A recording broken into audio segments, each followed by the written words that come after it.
Alright, movie club review for Food Incorporated. Now, I just have one complaint to make before we actually go ahead and review this movie. I thought this was a movie club. I mean, this is a documentary on food. Why are we watching it? I just wasted an evening. Okay, this film is it's so biased. I don't even know what to say. Okay, this is a list of things which are economically wrong with this movie. Okay, it's not just my personal opinions. They got things wrong in this film, fundamental economic theories which they just skipped over completely. Alright, first of all, when they show you these plants processing chickens, processing pigs, processing beef, it doesn't matter. The point is, towards the end of the movie, that farmer, they showed the organic farmer who was farming chickens. Did you see the amount of animals he had? The tiny amount of pigs, the tiny amount of cows, the tiny amount of chickens is all to do with economies of scale. Okay, if you didn't do economics as a subject at school or university, then you're probably not going to understand most of what I'm about to say. Without them, the food industry would not be able to produce enough food to feed the population. There are over 6 billion people on this planet.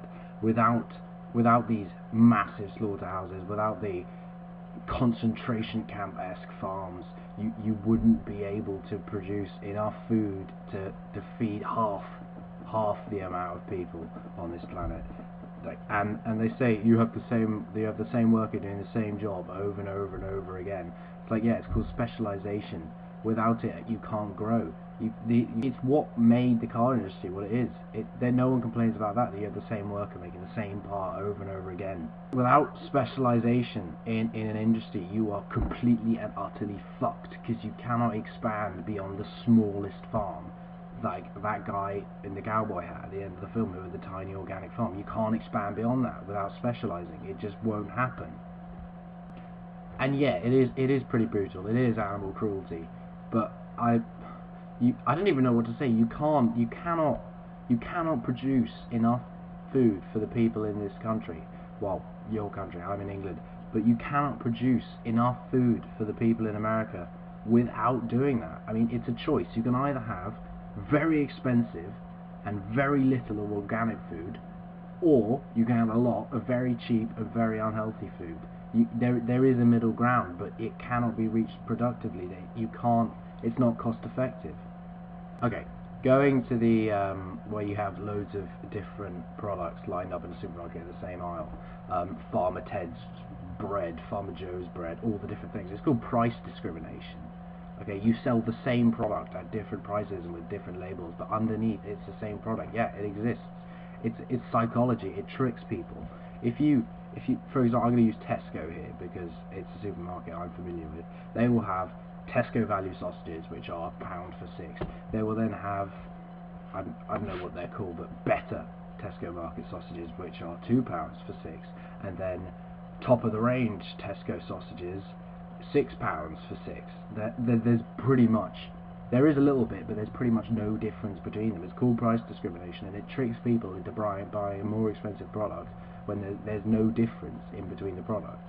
And corn, they say, corn, you can't do this without corn, you can't do that without corn, you can't do this without corn. Why? It's the carbon of the food industry. All life is carbon-based, that we know of. It's all carbon-based. Pretty much all food is also corn-based. You can't, it's in everything. It's sugar, that's what it is. It's in everything. It makes sugar. Corn syrup, it's in everything. It's in your soft drinks, it's in your sugars and your cereals, it's in everything. It's really cheap and it's really tasty. So food poisoning, the E. coli, it's horrible, but it's a fact of life. People die. The amount of people who are saved every year by modern medicine from diseases that 10 years ago would have killed them, 50 years ago would have killed them. Malaria, okay, it's now completely and utterly treatable. Whereas before, if you've got malaria, you die, okay? It's the biggest killer in Africa. It's the biggest killer in the world. It's killed more people than every war put together ever. And that farmer, he said if we put glass walls on every food processing unit in this country, we would have a different food industry in this country. It's like, no, you wouldn't. That's bullshit. You wouldn't, because people would say, oh, it's terrible. You know what? I'm gonna go to McDonald's on the way back because I'm hungry. It's cheap, it's tasty, and that's the point. The cheap stuff is the tastiest because we're programmed, as they said in the film, we're genetically programmed because we fat and sugar and carbohydrates, they were rare when we were living in caves. When we evolved into this being, they were rare. We couldn't get them, so our body made them taste really nice to us. They made us want to have them. They were the best things for us because they were in such small quantities. It keeps coming back to economies of scale on these chicken houses. At home, alright, my brother really likes animals, and my parents are like, you know what, let's not go buy eggs, let's get a little chicken farm. So we bought 6 chickens and we put them in this little coop, and we've got this little electric fence which protects them from the foxes. It's not cost effective. These chickens are costing us a fortune, alright, but they produce, like, I don't know, 4 eggs a day out of 6 chickens, and you think, oh well, that's not very good. And then but these massive companies with these essentially genetically modified chickens can produce thousands of eggs, albeit they do have thousands of chickens. But it always comes back to this economies of scale. Without it, you cannot grow. You can't turn a profit. Without it, you just fail. You crash and burn. Your company just gets annihilated. Okay, and talking about these workers who work for the big food company, prosecuting the workers instead of the companies. Yes, that's where it's gone wrong. That's where corruption has stepped in. That's where the government has got it wrong. Okay, you should be punishing the firms. You can't just import migrant workers which are illegally there and then completely abuse them, because if they go to the police they get deported. That's essentially slavery. Okay, there were laws passed against that 200 years ago, and that if the companies control all the animals, and they will view people in the same controlling mentality. That's bullshit. Okay, that won't happen. You can actually. That's a complete contradiction of what I've just said.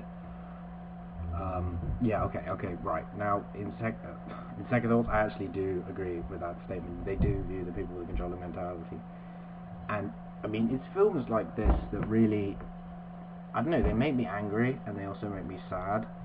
And I mean, it was probably worth watching this movie. Not really a movie, it's a documentary. He said that the food isn't cheap, the farmer. He said the food isn't cheap because it has environmental costs, it has social costs, and it has health costs, and that there is a mystique behind it being cheap food. No, because that is a different type of cost. That is a cost that society. It is not felt by the individual. It does not cost the individual anymore. It costs society, yes, but the individual doesn't care about society, he only cares about himself. We are profit maximizing individuals. It's what the firms are. They profit maximize. They don't care what they do, they just want more. They want more money, more profit. And the farmer, he said my desire is to heal, and heaven help me try and figure out how to meet the need without compromising my integrity. Okay, so essentially what he's saying is, I'm pretty small right now because I'm a small organic farmer. I sell at farmers markets. And then he goes on to prove my point. He says that if demand for my product does go up, I don't know how I'm going to continue. This business is not sustainable, is essentially what he's saying. He says I cannot grow. I can't grow without going against what I believe in. He says I will not employ economies of scale, because when I employ economies of scale, they will go against my beliefs. I will have to start brutalizing these chickens, brutalizing these cows, and brutalizing these pigs, because without it, I cannot meet the demand. Companies produce at demand. They set their supply to meet the demand, because otherwise, why would you completely overproduce if at some point it's not going to be bought? Yes, you may overproduce in a year, but you'll sell it the next year. Supply and demand is essentially the fundamental theory of economics. You produce to a demand. If there is no demand, then there is no supply. If no one's buying your product, you don't sell it. Okay? The companies are doing what they are doing. They are slaughtering these pigs in their millions because there is a demand for pork. If there was no demand for this cheap pork, then no one would buy it, because there's no demand for it. The companies wouldn't produce it. Okay? What is being supplied by the companies is what we are asking for. Okay? The only way to stop them producing it is to stop demanding it, and that won't happen, because there are poor people out there who can only afford McDonald's, who can only afford Burger King, they can only afford fast food. They're so poor they can't afford food, and that is the problem, because these multinational corporations are shitting on your average worker so bad that they have to buy the multinational corporation's food because it is so shit and so cheap that is the only thing that these shittily paid workers can buy.